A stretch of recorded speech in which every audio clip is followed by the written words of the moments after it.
Bonjour à toi, contente de te revoir pour cette nouvelle vidéo. Qu'est-ce que c'est bon d'entendre ce bonjour après avoir passé une excellente nuit, parce qu'on sait que voilà, on nous apporte le meilleur pour avoir une journée illuminée, ensoleillée, joyeuse, harmonieuse. Mais quand on est un peu dans le coltard parce qu'on n'a pas bien dormi et qu'on a envie de rester au lit, le bonjour qu'on nous donne, on n'en veut pas parce que déjà ça commence très très mal. On va essayer de trouver des solutions ici pour ceux qui ont du mal à dormir, et pour ceux qui dorment déjà très bien, ils pourront se reconnaître à travers cette vidéo ou bien apprendre quelques astuces. Le sommeil, il existe depuis plus de 3,5 milliards d'années sur la Terre, et cela avec les micro-organismes tels les algues bleues, qui connaissaient déjà ce cycle de veille-sommeil, le cycle circadien tant connu chez l'être humain, basé sur un chrono de 24 heures. Donc on peut dire qu'il est ancien, il est dans la nature de l'homme de dormir et d'être actif. Donc c'est un fait totalement naturel, et si on en est dépourvu, eh bien on va tomber dans une souffrance physique, morale, qui va nous exténuer. Il est essentiel pour bien des choses. Donc pour l'être humain, cela est nécessaire, bien plus mortel s'il n'est pas accompli comme il le faut. Ce ne sont pas les organes qui ont besoin de se reposer, certes un petit peu, mais c'est bien plus, c'est le cerveau qui a vraiment besoin de s'endormir. Sinon, l'être humain meurt. Le sommeil, alors certains ont la chance d'avoir un très bon sommeil par nature. Ensuite, certains peuvent connaître des cycles dans leur vie où ils dorment bien, ils ne dorment pas bien, ils ne comprennent pas trop. Et donc ça, c'est par rapport à ce qui se passe dans leur vie. Le stress, l'alimentation, la sédentarité, etc.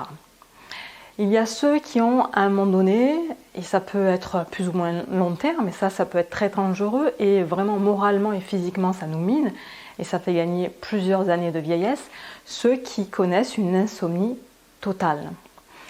Donc pour expliquer, il existe 5 phases de sommeil, qui sont le stade 1 et le stade 2, c'est le sommeil léger. On rentre dans le stade 3 et 4, le sommeil profond, le véritable sommeil réparateur. Et puis ensuite, le dernier stade, le stade 5, qui est dit le sommeil paradoxal, c'est là où l'on rêve le plus avant de se réveiller le matin du lit. Quand tout se passe bien, c'est super. Quand ça va un peu moins bien, c'est vraiment embêtant et on a envie de trouver la solution. C'est ce qu'on va voir en image tout à l'heure. En effet, ce qui n'est pas négligeable, c'est qu'environ 12 millions de Français ont des problèmes à un moment donné de leur vie de sommeil. Alors soit c'est de manière momentanée, soit c'est chronique. Et là, on parle d'insomnie. Donc les causes sont multiples, comme je l'ai dit tout à l'heure. Ça peut être un repas copieux, donc c'est l'alimentation, un manque effectivement dans l'alimentation de choses nécessaires, parce qu'il faut savoir que le sommeil, c'est grâce à la mélatonine. On va le voir dans la vidéo, c'est grâce à la mélatonine, c'est l'hormone vraiment du sommeil qui va nous permettre de bien dormir et de réguler vraiment bien notre sommeil, puisque c'est dans le cycle circadien, il essaye vraiment, la mélatonine essaye vraiment d'équilibrer ce cycle. Si on manque de mélatonine, on ne dormira pas. Alors certains en prennent en direct, donc c'est bien quand on a un décalage horaire et de temps en temps, mais en prendre trop souvent, c'est préjudiciable parce que à la longue, on ne pourra plus en produire personnellement. C'est toute une chaîne. Pour avoir de la mélatonine, il faut avoir de la sérotonine. Pour avoir de la sérotonine, il faut avoir du tryptophane. Donc tout cela passe par l'alimentation. On voit le point alimentation en bref.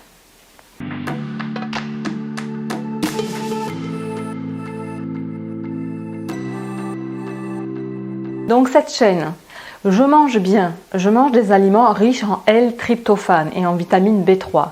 Que sont les aliments riches en tryptophane? On a ça dans les céréales complètes, telles le riz complet. On a ça dans des bananes, dans des avocats, dans des graines oléagineuses, comme les graines de courge, les cacahuètes, les noix de cajou. On a ça dans les crucifères, les légumineuses. Donc on trouve cette vitamine B3, je fais un bond dans ce que je vais dire tout à l'heure. On trouve donc cette tryptophane dans ces aliments. Il faut aussi de la vitamine B3 pour produire de la sérotonine. Donc vitamine B3, ça dit avocat, agrumes, certains fromages, il y en a dans le poulet aussi. Vous voyez toute la liste, vous faites des recherches et vous savez exactement où se trouve la tryptophane et où se trouve la vitamine B3. Donc ces deux-là conjugués, surtout la tryptophane, va permettre de produire de la sérotonine. La sérotonine, c'est une hormone et aussi un neurotransmetteur que l'on produit majoritairement dans l'intestin. Et cette sérotonine, donc c'est vraiment celle du bien-être, de la détente, cette hormone, ça va permettre à sécréter dans la glande pinéale qui se trouve dans le cerveau la fameuse mélatonine. Bien sûr, j'ai dit majoritairement on produit la sérotonine dans les intestins et on la produit en petite quantité, moindre, hein, mais on la produit tout de même aussi dans le cerveau. Elle est essentielle. Donc, si on n'en a pas, c'est qu'il faut déjà viser notre alimentation, riche en tryptophane et en vitamine B3. Ensuite, on a notre taux de mélatonine, donc sécrété par la glande pinéale. Et elle, vraiment, cette mélatonine, elle est stimulée dès que le jour tombe et que la nuit arrive. La mélatonine commence à être sécrétée pour nous dire que nous passons au cycle de la nuit et que le sommeil va arriver. Quand cela n'arrive pas, c'est que, de multiples cas, soit on n'a pas suffisamment de mélatonine, voilà, soit on est trop exposé dans notre vie de ce siècle, trop de lumière artificielle, l'électricité est arrivée, avant c'était la bougie, donc quand il faisait nuit, on s'allumait la bougie à la maison, on ne tardait pas à aller dormir, mais là le fait qu'on ait des lumières blanches assez agressives, l'électricité, les écrans, ordinateurs, téléphones, en fait notre cerveau ne sait même plus quel jour et quelle nuit on est. Donc cela, ça fait beaucoup aussi d'effets un peu néfastes dans la sécrétion de mélatonine entre autres. Donc il y aura des choses à faire, des précautions à prendre pour ne pas dérégler notre système. Pourquoi le sommeil, on en revient, est important? Il représente quand même près d'un tiers de notre vie. Nous passons un tiers de notre vie à dormir. Donc si dans ce cycle naturel qu'est la vie, cela existe, c'est pas pour rien, c'est qu'il est essentiel.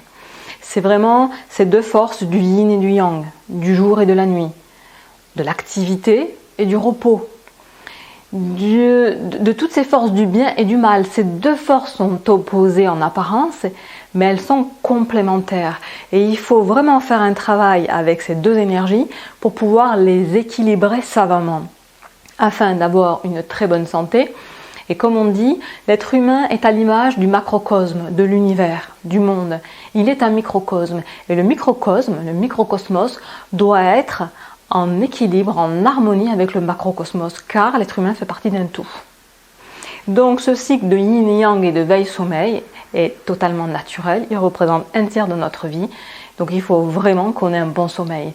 À savoir que ceux qui veulent avoir une hygiène de vie alimentaire et qui veulent soit maintenir un certain poids ou faire un régime, je ne sais.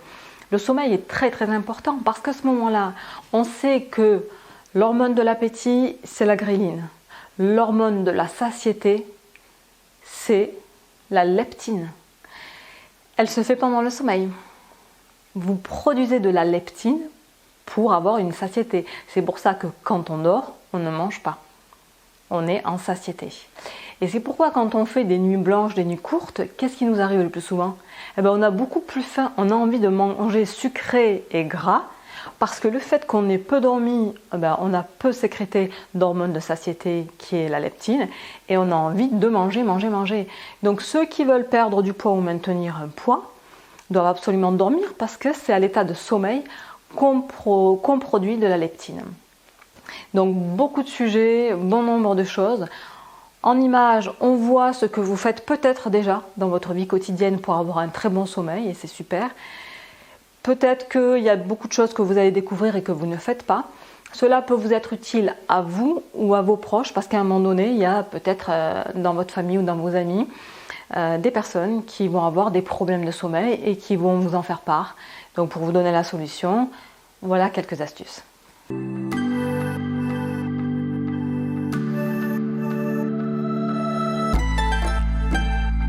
Faire du sport la journée, c'est super parce qu'on produit la bonne hormone de la dopamine, on se sent en forme. On est vraiment dans notre période yang, donc dynamique, activité. L'être humain n'est pas fait pour être sédentaire, n'est-ce pas? Donc on fait vraiment cette dépense physique qui nous fait du bien. Et normalement, à la fin de la journée, on est fatigué. Et donc on va plus facilement dormir. Si on enlève effectivement cette activité physique en moins en restant constamment cloué sur son siège derrière son ordi, c'est sûr qu'il va y avoir plus de problèmes que si on a bougé, marché durant la journée. C'est pas nouveau. Donc il y a l'activité physique intense, un peu cardio-musculaire, et puis il y a l'autre activité du yoga. Donc celle connue, c'est vraiment la position de la tête aux pieds. Permet vraiment de travailler depuis les orteils des pieds, tout l'arrière des cuisses jusqu'aux fessiers, les lombaires, tout le dos, la nuque, les bras, de tout étirer. Et vraiment, c'est quelque chose qui nous détend totalement. Dans le sommeil, nous avons vraiment des périodes, environ toutes les 2 heures, un petit train passe et qui nous dit d'aller dormir parce que c'est le moment d'aller dormir. Si on rate ce petit train, eh bien, il faudra attendre les 2 heures suivantes pour pouvoir aller dormir. Donc il faut vraiment être à l'écoute de son corps et aller au lit à ce moment-là, si on est fatigué.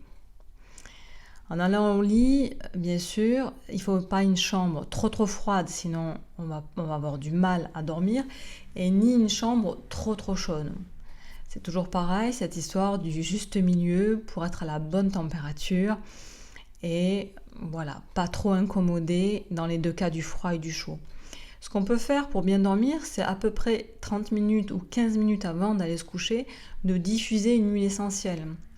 Que ce soit de la lavande douce, que ce soit de l'orange. On peut faire très bien ça dans les chambres d'enfants ou dans les chambres d'adultes, ce qui va vraiment permettre de nous apaiser et de respirer ça pendant notre sommeil, ce qui détend formidablement. Ne pas oublier de fermer ses volets pour être dans une chambre obscure, car c'est dans l'obscurité que la mélatonine est sécrétée. Donc on n'hésite pas à être dans le noir. Si cela ne suffit pas, bon déjà bien sûr on met des chaussettes pour que les pieds soient chauds, parce que le plus souvent c'est lorsqu'on a les pieds froids que cela nous réveille. Et c'est en lien avec les reins dans la médecine chinoise. Donc même si on est dans l'obscurité, il y a toujours la lumière du réveil et autres. Donc on va vraiment se mettre dans un noir profond en mettant un masque pour protéger les yeux et les mettre plus dans le noir pour ne vraiment pas être dérangé. Et si on peut, parce que bon, on n'a pas des enfants à bas âge dans les pièces à côté, on met des boules caisses vraiment pour avoir ce sommeil profond réparateur au plus vite, car c'est vraiment ce qui nous est nécessaire. Là, il y a le téléphone portable. On ne dort jamais avec le téléphone portable dans une chambre pour les émissions, notamment électromagnétiques. Donc là, vous êtes dans la chambre, vous êtes encore avec le téléphone. Bon, parce que vous êtes vraiment addict. Donc, eh bien, il y a quand même quelques précautions à prendre, à savoir, face, vous le voyez ici, à cette lumière qui réfléchit quand même sur notre visage et donc sur la rétine de nos yeux, et qui est une agression tout de même visuelle.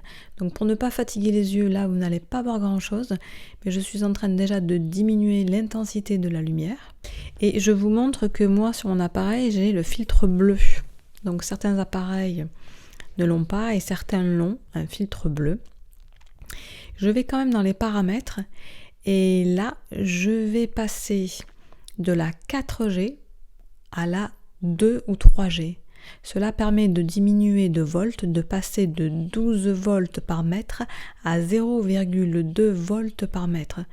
ce qui n'est pas quand même négligeable par rapport à la dangerosité des ondes électromagnétiques. C'est aussi simple que ça. Quand vous allez dans les paramètres, vous allez dans réseau mobile et vous changez votre réseau, vous passez en 2G ou 3G. Pour compléter, si vous voulez aller plus loin, eh bien, vous mettez en mode avion, tout simplement.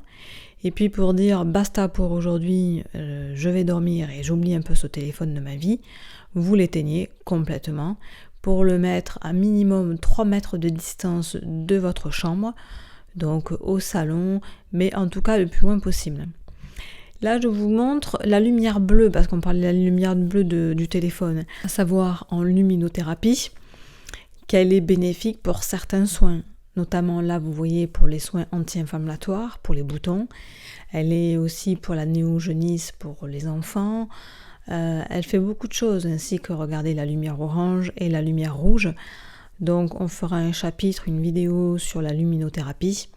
En prendre en compte, donc à ne pas tout jeter à la poubelle, c'est ce que je vous montre avec ces images. Mais cette lumière bleue des écrans est assez particulière pour nos yeux. Voilà, à savoir. À savoir aussi comment dormir, quelle est la position idéale pour dormir. On s'est aperçu avec les scientifiques que dormir sur le dos ou sur le ventre, c'était pas terrible.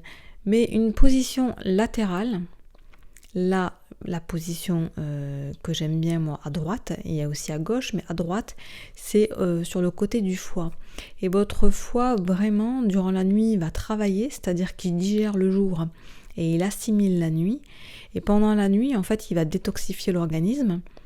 Et avec ses sucs digestifs aussi, il va casser les grosses molécules de toxines liposolubles pour purifier l'organisme.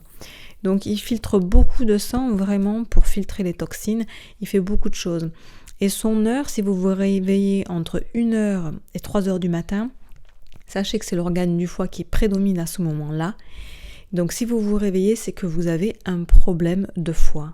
Ou bien que vous vous êtes peut-être couché en colère, puisque dans la médecine chinoise, l'émotion de la colère est liée à l'organe du foie.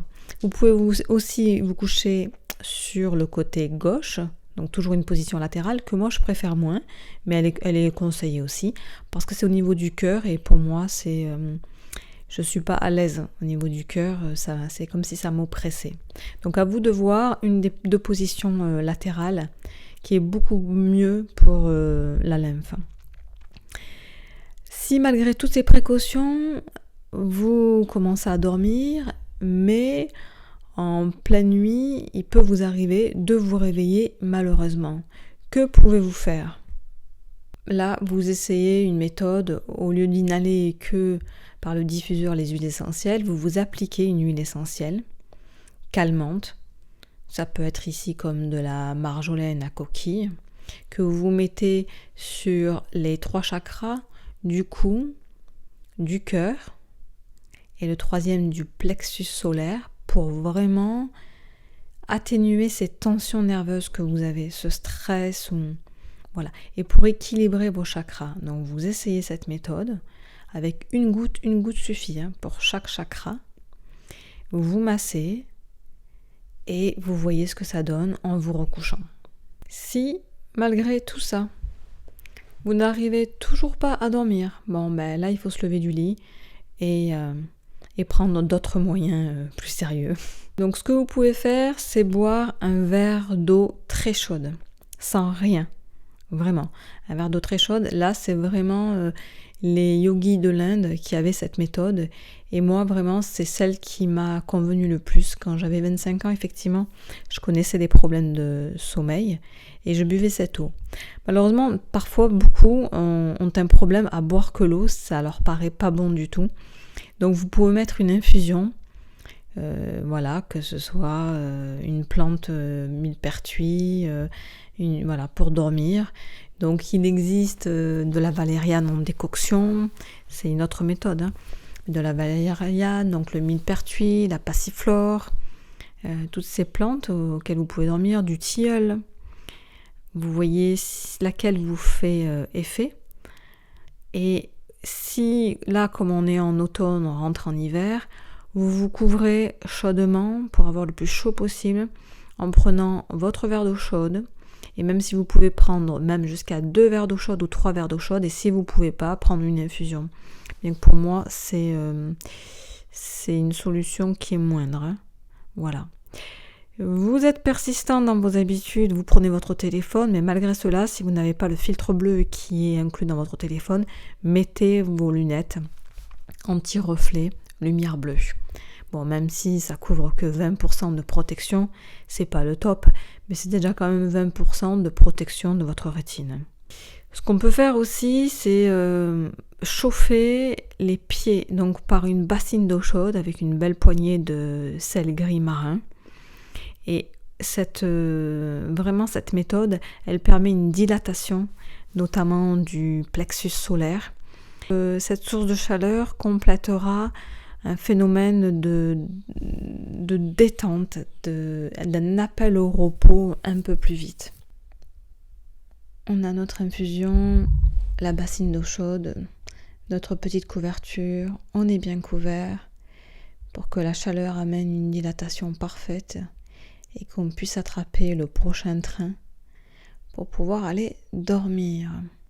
Ce qu'on peut faire aussi, en attendant que les pieds sont dans l'eau, on peut prendre 3 gouttes d'une huile végétale, celle que vous voulez, pour se masser le plexus solaire dans le sens inverse des aiguilles d'une montre.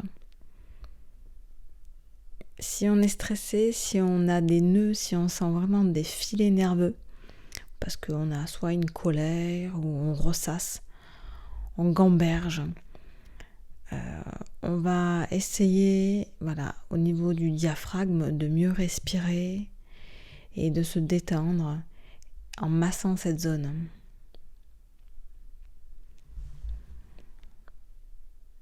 Ce qu'on peut faire aussi, c'est stimuler le rein et le cœur.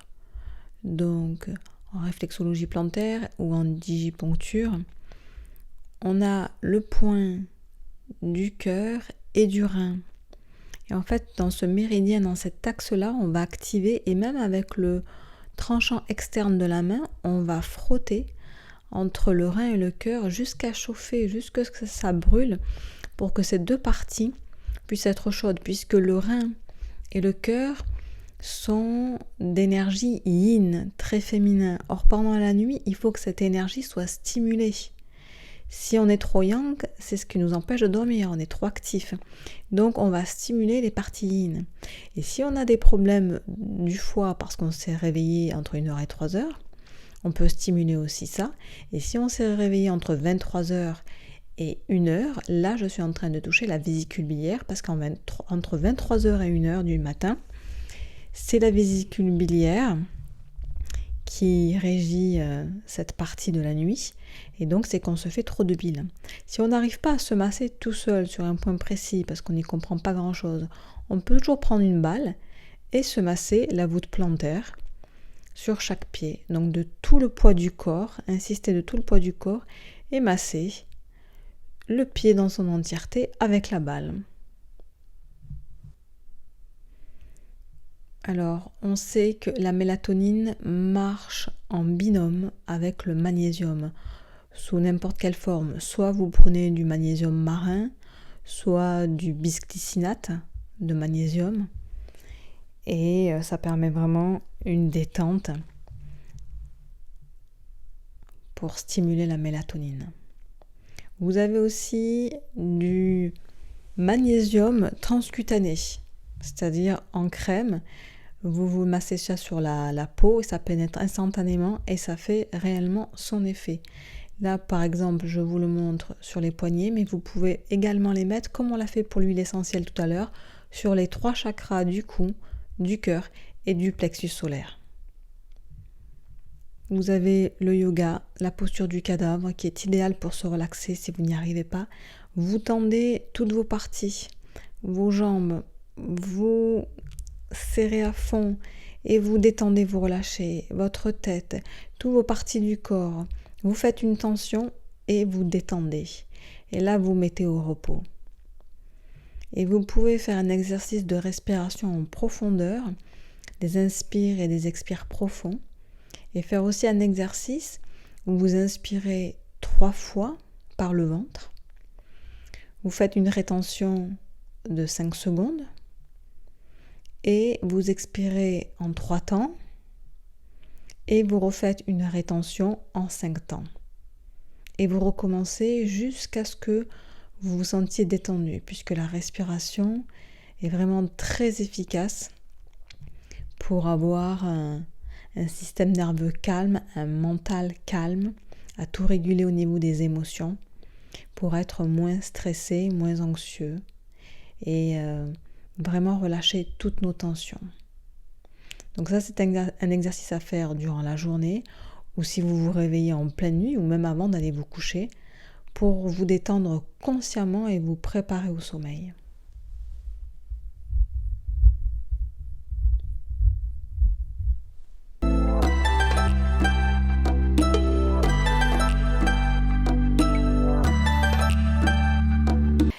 Si malgré tout ça, vous n'arrivez pas, vous ou vos proches, à trouver le sommeil, alors il faut trouver d'autres causes problématiques, qui sont peut-être les ondes électromagnétiques. Je les ai un peu invoquées à travers le téléphone portable en baissant de la 4G en 3G. Effectivement, vous baissez vraiment en émission par mètre de 12 volts à 0,2. Voilà. Donc il peut y avoir peut-être à revoir tout votre système électrique de la maison pour ceux qui ont de forts problèmes d'ondes électromagnétiques. Ça sera une autre vidéo à traiter. Mais pour faire bref, pour donner des indications, il faut blinder tous vos fils et câbles. Voilà. Il faut mettre des interrupteurs, des IAC, des interrupteurs automatiques des champs. J'en parlerai ultérieurement dans une autre vidéo. Et il faut mettre des interrupteurs sectionnaires bipolaires aussi, quand on veut couper le courant dans toute la maison, et garder qu'une ligne, par exemple, pour le congélateur, réfrigérateur et le chauffe-eau. Il y a vraiment des précautions à prendre pour ceux qui ont vraiment une sensibilité accrue aux ondes électromagnétiques. Alors je ne vous dis pas, quand on veut trouver la solution et qu'on fait tout ça, et qu'on met un argent, et qu'on habite par exemple en bâtiment, dans une maison il n'y a pas de problème, si on fait une installation il n'y a pas de problème, mais en bâtiment, si un des proprios ou un des locataires vous met une CPL pour avoir une connexion internet plus rapide et plus efficace, c'est tout le bâtiment qui est dans le caca. Parce que alors là, ça pollue tout. Vous aurez beau tout faire, même la prise de terre, parce que les prises de terre en ondes électromagnétiques sont super importantes, tout est pollué, vous êtes foutus. Donc ça, c'était la petite parenthèse qu'on développera un peu plus tard sur une autre vidéo. Si vous avez d'autres problèmes, par exemple, vous pouvez avoir des parasites. Que ce soit des parasites parce que vous avez des animaux domestiques qu'il ne faut absolument pas faire entrer dans vos chambres. Et parce que ça va vous provoquer des réactions. Donc il faut prendre des précautions par rapport à ça. Des parasites que les enfants aussi peuvent avoir, ils sont sujets à ça. Quand ils se lèvent durant la nuit, les parasites ça vit la nuit, de ce qu'on a mangé le jour. Donc viva, on se réveille et malheureusement ça perturbe l'enfant et son cycle du sommeil. Donc il faudra le déparasiter. En grosse ligne, on verra ultérieurement, je pense qu'on fera organe après organe. Ce qu'est l'organe, qu'est-ce qu'il fait dans l'organisme, je pense que ça sera important, et le traitement qu'on peut avoir selon notre problème. Les sujets sont vastes. Voilà. Eh bien écoutez, je vous dis vraiment passez une excellente semaine en pensant à vous et à vos proches.